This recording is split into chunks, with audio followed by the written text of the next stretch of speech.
Well, in today's podcast, we're going to talk about listening. Don't you like being listened to? Who doesn't like that? We're going to talk about why that's important for your kids and such a necessary skill to give them before they leave your house. Welcome to the Art of Raising Humans.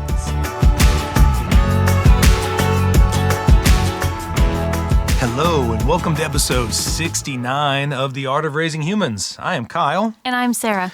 And today we're going to delve into the subject of reflective listening and the power that can have in your relationship with your kid. This is a really important one through all ages of kids, but specifically teenagers.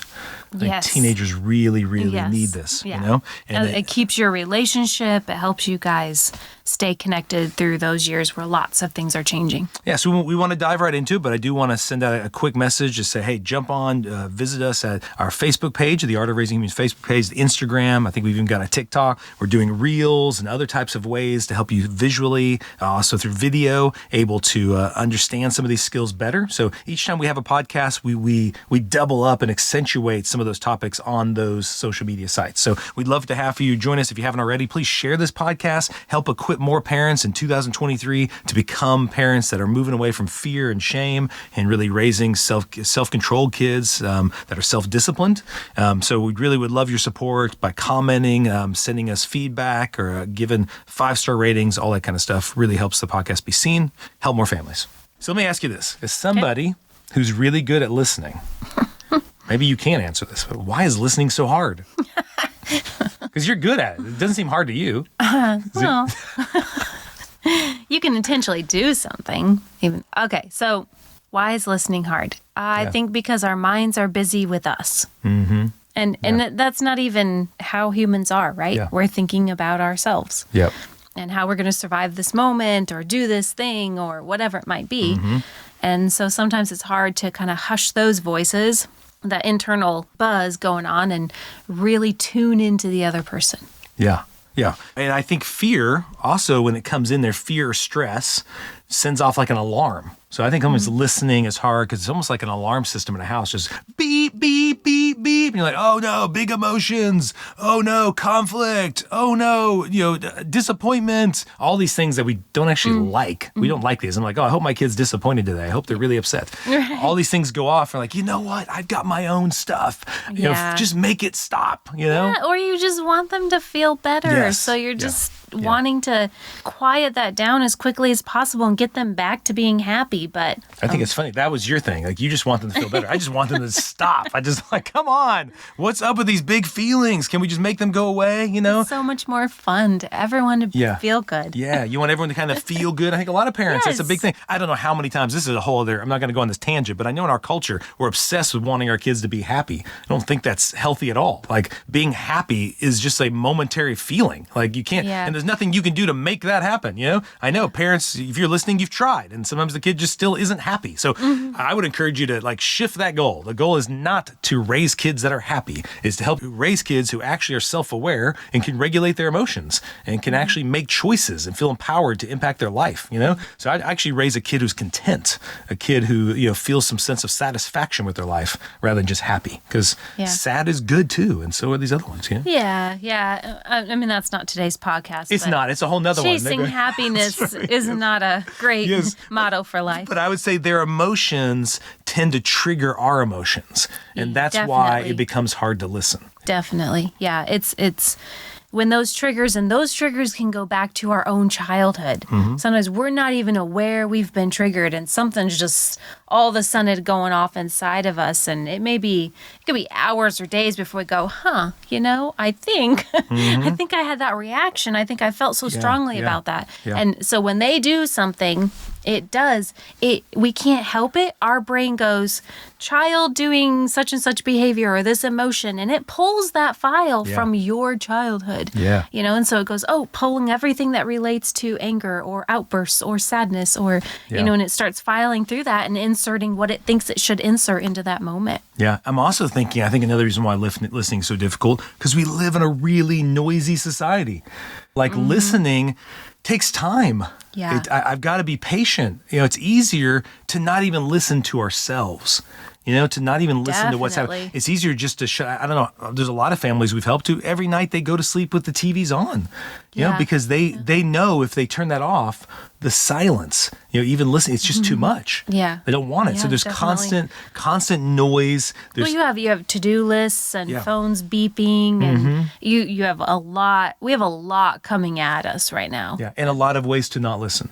A lot of ways to just be distracted. Yeah. And I think if kids aren't taught this skill, then they believe when emotions get big, the idea is to just distract themselves. Yeah. Just move towards the video game or move towards TikTok or move towards something else that keeps me from listening to that voice inside of me, or a lot of times maybe that voice that we've heard is really negative and it's really so I don't want to listen to that. So it's better to just do something else so I don't have to listen to that. For sure. And then the other one I was thinking that I don't think you fall into this, but I think a lot of dads can. And I know there are moms, it's kind of a stereotypical statement, but that a lot of dads, when big emotions happen, rather than listening, we feel like we've got to balance it with logic. We've got to they're being unreasonable. So I don't need to give that time. They need me to balance it with reason and logic. Yeah.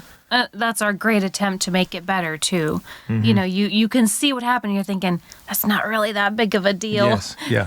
Their reaction does not match the situation in your world, right? From my perspective, that something being wrong with a little tiny thing, their sticker ripped, or they can't find that shirt they really wanted to wear today, or whatever it might be, and then it's just an hour of all out, emotion and everything. And in your world, you think just pick a different shirt.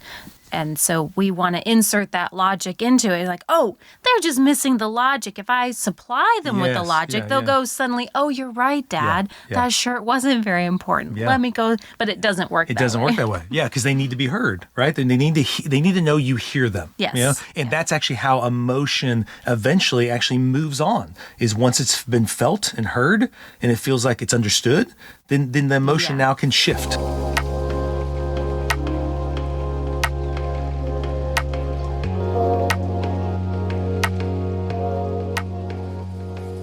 We're actually designed to have emotion come, right? Where brains have emotion. It's part of who we are and how we're made. It's not something that we shouldn't have. The ultimate human doesn't have emotion, it only has logic. We're designed to include both of those things. And it should be, just like you said, the emotion comes and the emotion is processed and the emotion goes. Yeah. And even in happiness, even in joy, you get a present, and it would be strange if you were just through the roof, excited, smiling, or giggling for days, right? You typically you're happy and you enjoy it, and then you still feel happiness, but that kind of subsides. And that is the normal flow of emotion. Sadness, anger, frustration, any of these emotions, worry, can go through this arc. Yeah. If they're, if we process them, and they're designed to do that. They are.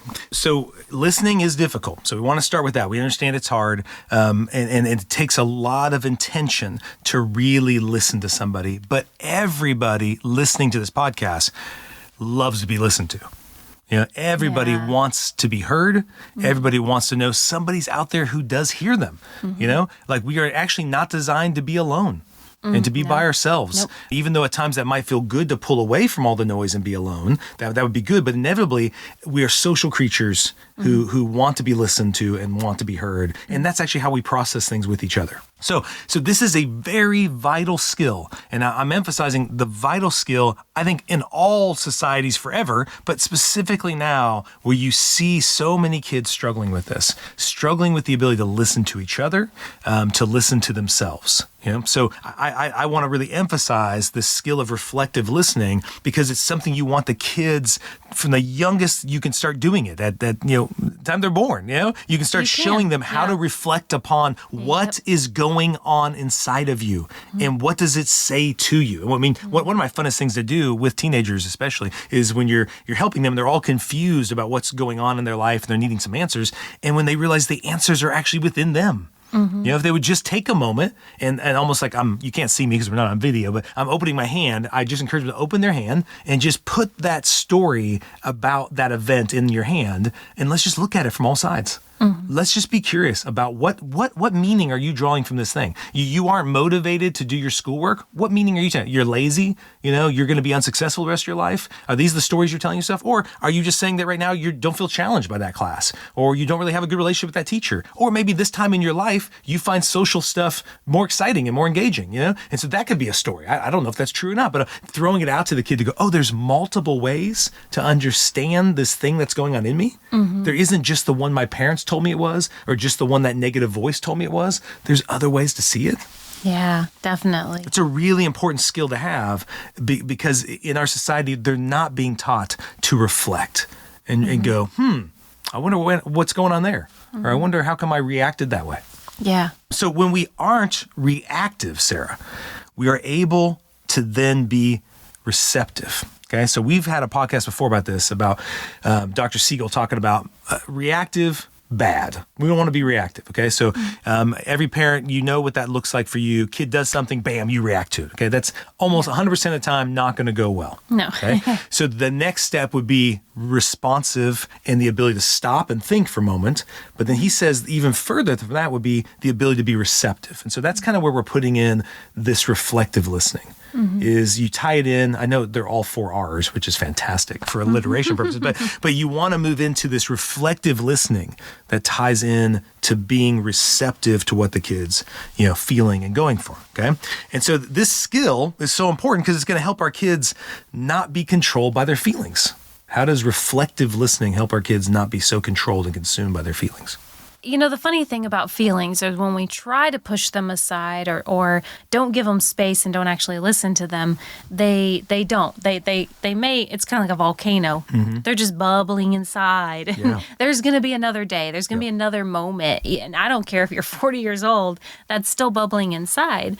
And reflective listening brings in the option to explore that and kind of let those out in ways that, so they're not building up. We're processing one at a time. We're exploring. We're wondering about that. What's going on? And we're talking to it.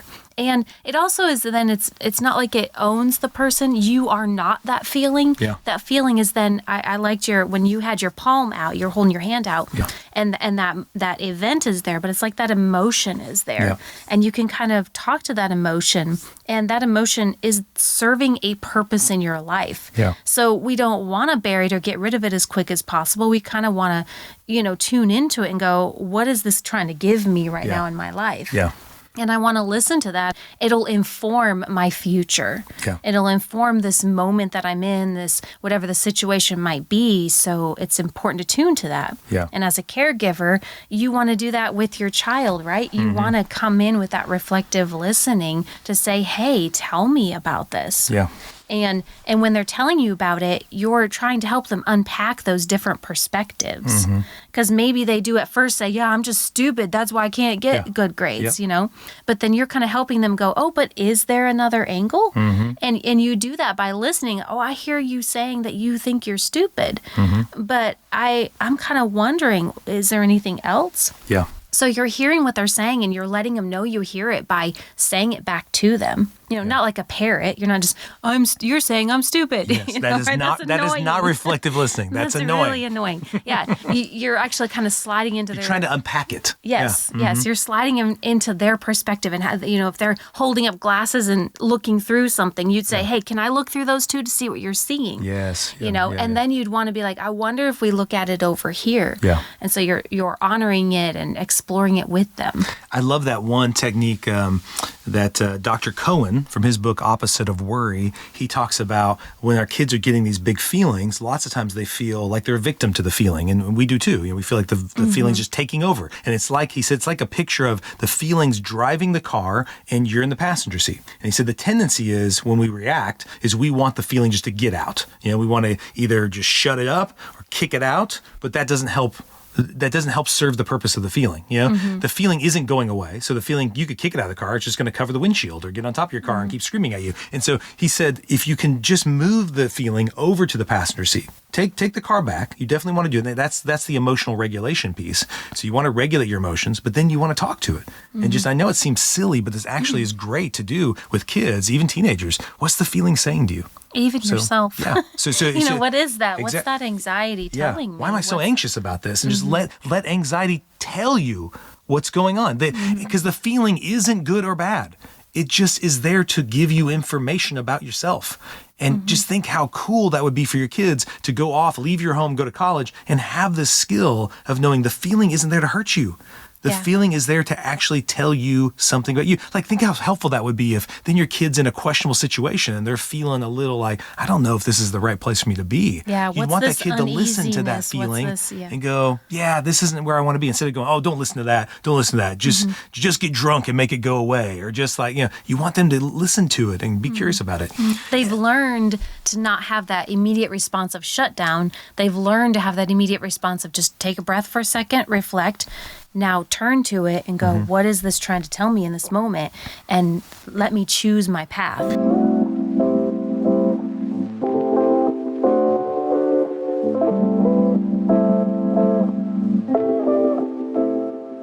Yeah, one of the reasons why I chose this, Sarah, is, it's something that we do all the time pretty naturally without thinking about it. And we didn't early on, for sure, but we've gotten better at it. But as our daughter's moving into the teenage years, I noticed I myself was slipping into a lot of reacting. Yeah. She'd make these emotional statements, and I'd be like, what? What are you talking about? What's this?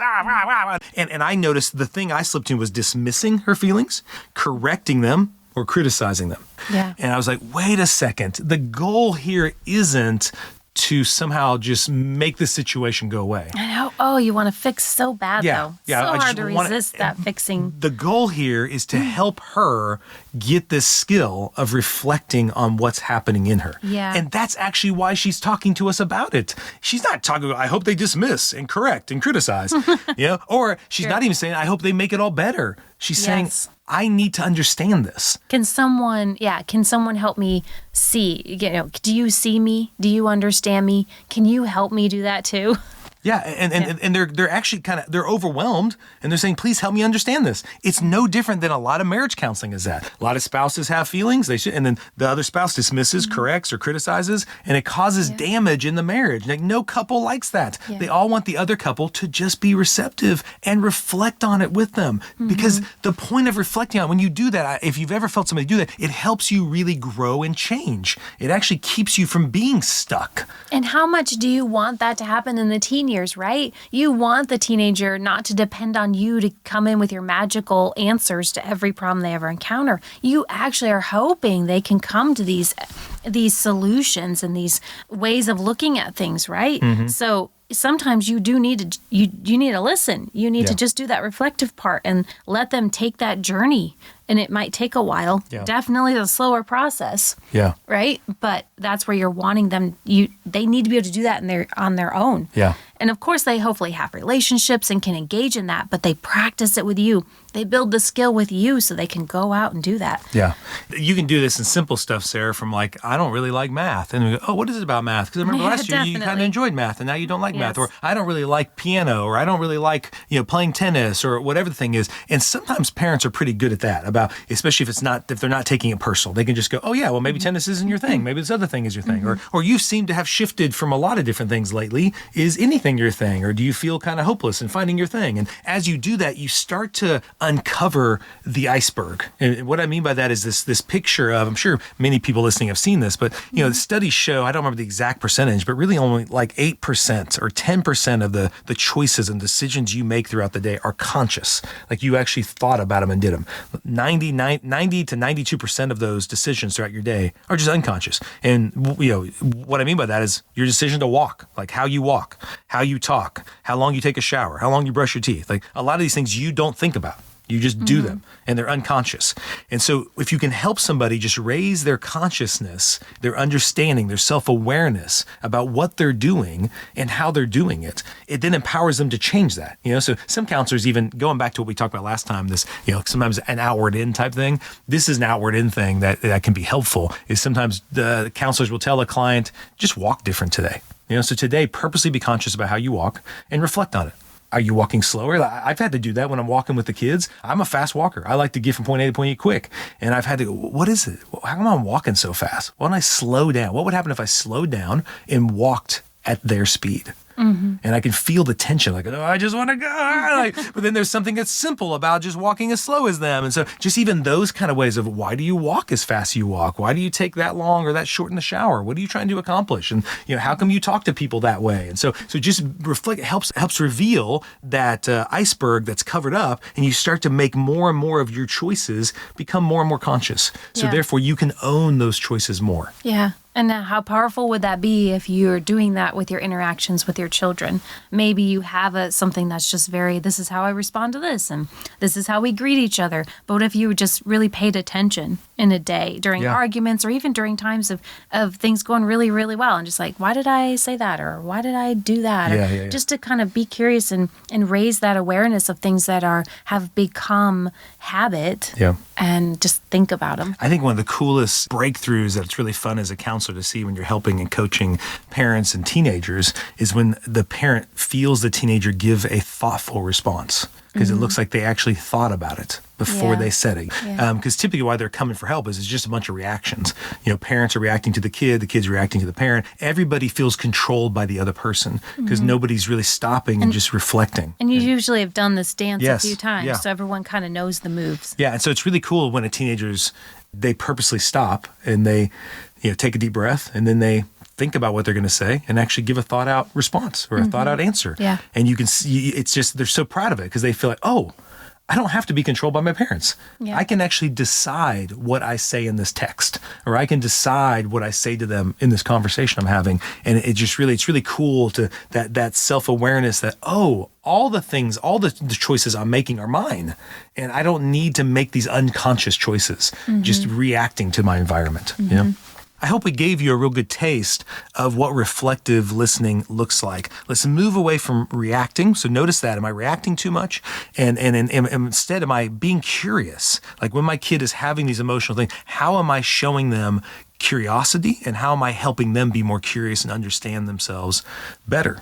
So I really hope that equips you to just stop and think about these interactions and start changing some of these dynamics, especially with those teenagers, because that's really important. They really need this.